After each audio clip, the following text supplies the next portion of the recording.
বিশ্ববিজয় শেষ করে কলকাতায় ফিরে পশুপতি বসুর বাড়িতে উপস্থিত হয়েছিলেন নরেন্দ্রনাথ।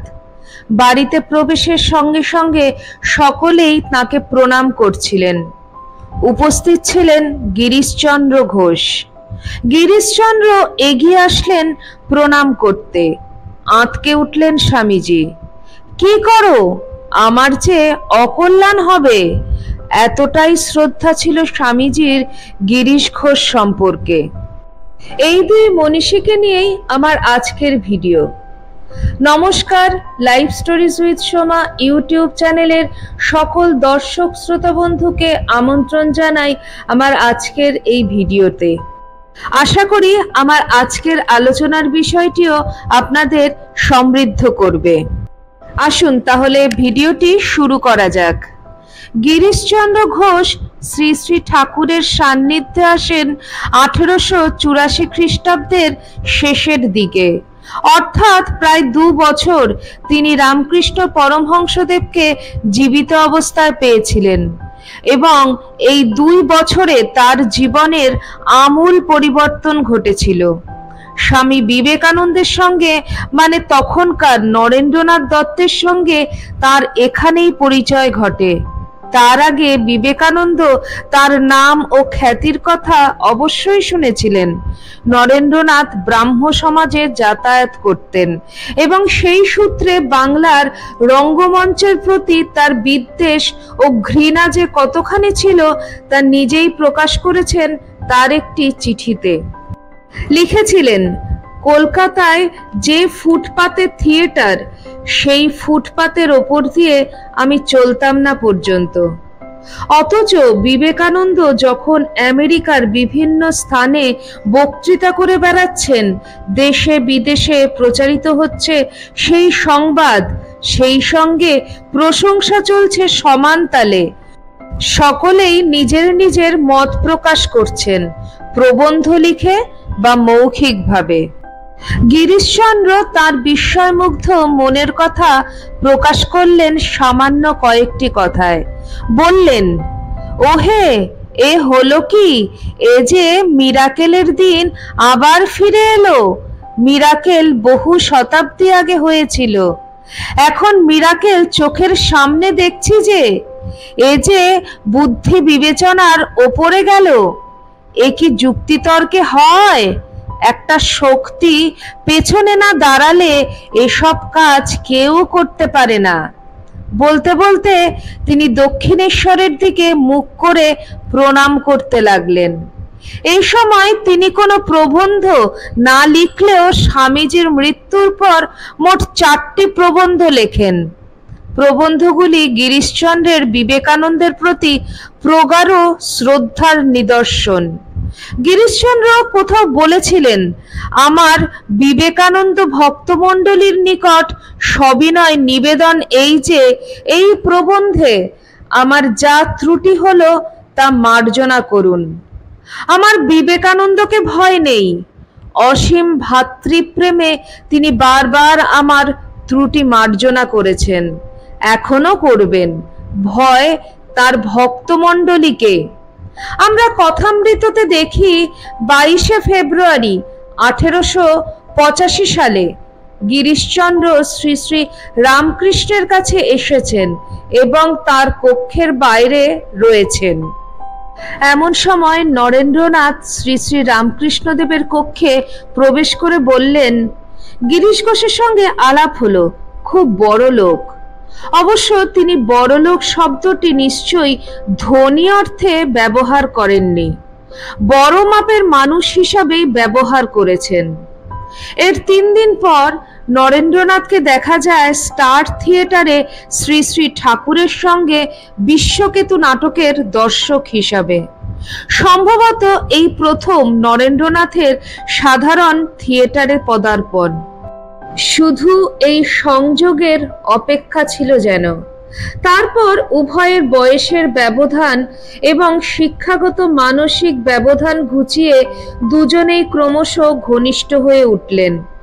নরেন্দ্রনাথের কাছে গিরিশচন্দ্র ঘোষ তখন জিসি এবং গিরিশচন্দ্রের কাছে তিনি নরেন। গিরিশচন্দ্র একজন আবেগপ্রধান সাহিত্যিক এবং নরেন্দ্রনাথ একজন উচ্চশিক্ষিত আধুনিক বৈজ্ঞানিক চিন্তাধারায় পুষ্ট এক সদ্য তরুণ। গিরিশচন্দ্র বিশ্বাস করেন শ্রী শ্রী ঠাকুর ঈশ্বরের অবতার। নরেন্দ্রনাথ সেই বিশ্বাসের কঠোর প্রতিবাদী সমালোচক। শ্রী শ্রী রামকৃষ্ণদেব উভয়েরই আলোচনা উপভোগ করতেন। কখনো কখনো উভয়কে বিতর্কের জন্য প্ররোচিত করতেন তিনি। এরকমই একটি ঘটনার উল্লেখ করি এবার।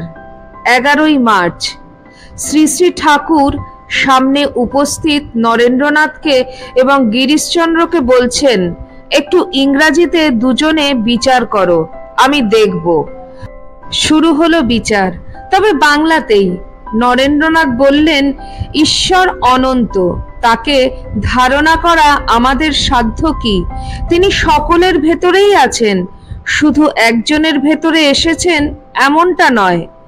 গিরিশচন্দ্র বললেন, তুমি কেমন করে জানলে তিনি দেহ ধারণ করে আসেন না? নরেন্দ্রনাথ বললেন, তিনি অবাং মানস গোচরণ। গিরিশচন্দ্র বললেন, মানুষ অবতার না হলে কে বুঝিয়ে দেবে? মানুষকে জ্ঞান ভক্তি দেবার জন্য তিনি দেহ ধারণ করে আসেন, না হলে কে শিক্ষা দেবে? তারপর ঘোর তর্কাতর্কি। ইনফিনিটি তার কি অংশ হয়, আবার হ্যামিল্টন কি বললেন, হাওয়ার্ড স্পেন্সার কি বললেন, কে কি বলেছেন, এসব কথা একের পর এক হতে লাগলো। অবশেষে শ্রী শ্রী ঠাকুরের হস্তক্ষেপে থামল তর্ক।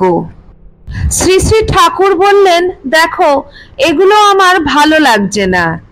আমি সব তাই দেখেছি, বিচার আর কি করব? দেখেছি তিনি সব। আর একদিনের কথা। নরেন্দ্রনাথ বললেন, প্রমাণ না হলে কেমন করে বিশ্বাস করি যে ঈশ্বর মানুষ হয়ে আসেন? সাথে সাথে গিরিশচন্দ্র উত্তর দিলেন, বিশ্বাসই যথেষ্ট প্রমাণ। এই জিনিসটা এখানে আছে, তার প্রমাণ কি? তোমার সামনে এলেও তো বিশ্বাস করবে না, হয়তো বলবে ও বলেছে আমি ঈশ্বর হয়ে এসেছি। ও মিথ্যাবাদী, ও ভণ্ড। সেদিনের কথামৃতের বিবরণীতে আমরা দেখি গিরিশচন্দ্র শ্রী শ্রী ঠাকুরের কাছে এসে উৎসাহের সঙ্গে বললেন, নরেন তার কাছে পরাজয় স্বীকার করেছে। ঠাকুর উত্তরে হেসে বললেন, না না, ও আমায় বলেছে গিরিশ ঘোষের মানুষের অবতার বলে এত বিশ্বাস। এখন আমি আর কি বলবো? অমন বিশ্বাসের ওপর কিছু বলতে নেই। অবশ্য শেষ পর্যন্ত পরাজিত হন নরেন্দ্রনাথই।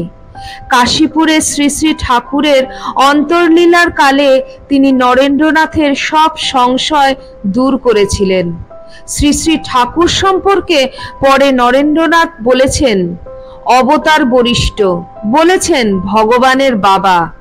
কিন্তু কোনোদিনই শ্রী শ্রী ঠাকুরের শিক্ষা বা ভাবের ওপরে ব্যক্তিকে স্থান দেননি তিনি। তিনি জানতেন যে ব্যক্তি পুজো বড় হয়ে যদি ভাবকে গৌণ করে তোলা হয়, তাহলে ব্যক্তির অন্তর্ধানের সঙ্গে সঙ্গেই তার ভাবধারা ক্রমশ লুপ্ত হবে। এই রকমই একটি ঘটনার কথা গিরিশচন্দ্রের কাছ থেকে শুনেছিলেন কুমুদবন্ধু সেন। গিরিশচন্দ্র বলেছিলেন, একবার এই হল ঘরে কয়েকজন অভিনেত্রী আসেন। সে সময় নরেন্দ্রনাথও উপস্থিত ছিলেন। গিরিশচন্দ্র সেই অভিনেত্রীদের বললেন, তোরা একবার সরল প্রাণে তাকে ডাক, মানে শ্রী শ্রী রামকৃষ্ণ পরমহংসদেবকে ডাক। তার আশ্রয় নে, দেখবি আর তোদের ভয় নেই। স্বামীজি তখন গিরিশ ঘোষকে ওসব গোড়া অন্ধবিশ্বাস, ভক্তি ইত্যাদি বলে প্রতিবাদ করতে লাগলেন। তখন গিরিশ ঘোষ উত্তেজিত হয়ে শ্রী শ্রী ঠাকুরের নামের যে কি গুণ এবং শ্রী শ্রী ঠাকুর যে পতিত পাবন এ কথা বলতে লাগলেন। ভগবানের নাম যে একবার নেয় দুনিয়াতে, তার তো আর ভয় নেই। গিরিশ ঘোষ যখন এসব বলছেন, স্বামীজি উঠে তাকে ঘরের বাইরে ডেকে নিয়ে বললেন, জিসি, ডেঞ্জারাস কাজ করছো। আমি জানি নামের গুণ, জানি তিনি পতিত পাবন, তিনি দুর্বল পতিত তাপিতদের জন্য এসেছিলেন। কিন্তু স্বামীজি ছলছল চোখে বললেন, আই লাভ পিওরিটি, পবিত্রতার অগ্নিমন্ত্র প্রচার করো। গিরিশচন্দ্র বলে চললেন, স্বামীজির সেই দিব্য মূর্তি এখনো আমার চোখের সামনে ভাসছে। স্বামীজির সঙ্গে গিরিশচন্দ্রের পার্থক্য এখানেই।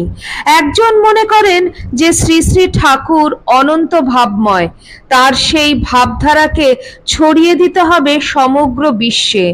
অন্যজন বিশ্বাস করেন কেবলমাত্র তার নাম অবলম্বন করেই মানুষের কল্যাণ সাধিত হতে পারে। তার নামই মানুষের সব যন্ত্রণা থেকে মুক্তির উপায়। শ্রী শ্রী ঠাকুরকে কেন্দ্র করে দুজনের মধ্যে যে ভালোবাসার সেতু গড়ে উঠেছিল, কালক্রমে তা দৃঢ়তর হয়েছে। ক্রমশ বিবেকানন্দ রঙ্গমঞ্চ ও নাটকের উপযোগিতা উপলব্ধি করেছেন। তার গোঁড়ামি দূর হয়ে গেছে। একদিন বলরাম বাবুর বাড়িতে সকলের নিমন্ত্রণ। দুই বন্ধু পাশাপাশি বসে আছেন। যত মিষ্টি আম সব পড়ছে গিরিশচন্দ্রের পাতে, আর নরেনের পাতে শুধুই টক আম। শেষ পর্যন্ত নরেন্দ্রনাথ থাকতে না পেরে চটে গিয়ে বললেন, জিসি, তোর পাতে যত মিষ্টি আম আর আমার পাতে যত টক আম, নিশ্চয়ই তুই বাড়ির ভেতরে গিয়ে কিছু বন্দোবস্ত করে এসেছিস। গিরিশচন্দ্র তখন হেসে বললেন, আমরা গৃহী সংসারী, আমরাই তো মজা করব। তুই হচ্ছিস সন্ন্যাসী ফকির, পথে পথে ঘুরে ঘুরে বেড়াবি। তোদের কপালে তো শুটকো টোকই জুটবে, ব্যাস, তারপরই লেগে গেল ধুমধুমার। কিন্তু শেষ হলো দুজনের প্রাণ খোলা উচ্চ কণ্ঠের হাসিতে। গিরিশচন্দ্র বলেছিলেন, নরেন যদিও তার্কিক, তবে আমিও তর্কে কম যাই না। ঝগড়া করে এমন আর কারোর সঙ্গে সুখ হয় না। গিরিশ ঘোষ এবং স্বামী বিবেকানন্দের সাক্ষাৎ হলেই বিতর্ক ছিল অবশ্যম্ভাবী। স্বামীজি একে বলতেন ফলস টক, আর এর মধ্যে দিয়েই ফুটে উঠত উভয়ের ঘনিষ্ঠতার চেহারা। বয়সের পার্থক্য ঘুচে গিয়ে দুজনেই পৌঁছে গিয়েছিলেন তুমি থেকে তুইতে। এই দুই মনীষীদের গল্প এক পর্বে শেষ হওয়ার নয়। তবুও আজকে শেষ করছি আমার ভিডিওটি। আপনাদের কেমন লাগলো অবশ্যই কমেন্ট সেকশনে কমেন্ট করে জানাবেন। চ্যানেলের নতুন বন্ধুদের কাছে আমার একান্ত অনুরোধ, আমার চ্যানেলটিকে সাবস্ক্রাইব করে আমার পাশে থাকার। ভিডিওটি ভালো লাগলে ভিডিওটিকে নিজেদের লোকেদের মধ্যে শেয়ার করে দেবেন। সবাই ভালো থাকবেন, সুস্থ থাকবেন। আবার খুব শিগগিরই দেখা হচ্ছে আপনাদের সঙ্গে কোনো একটি নতুন ভিডিওতে। জয় ঠাকুর, জয় মা, জয় স্বামীজি।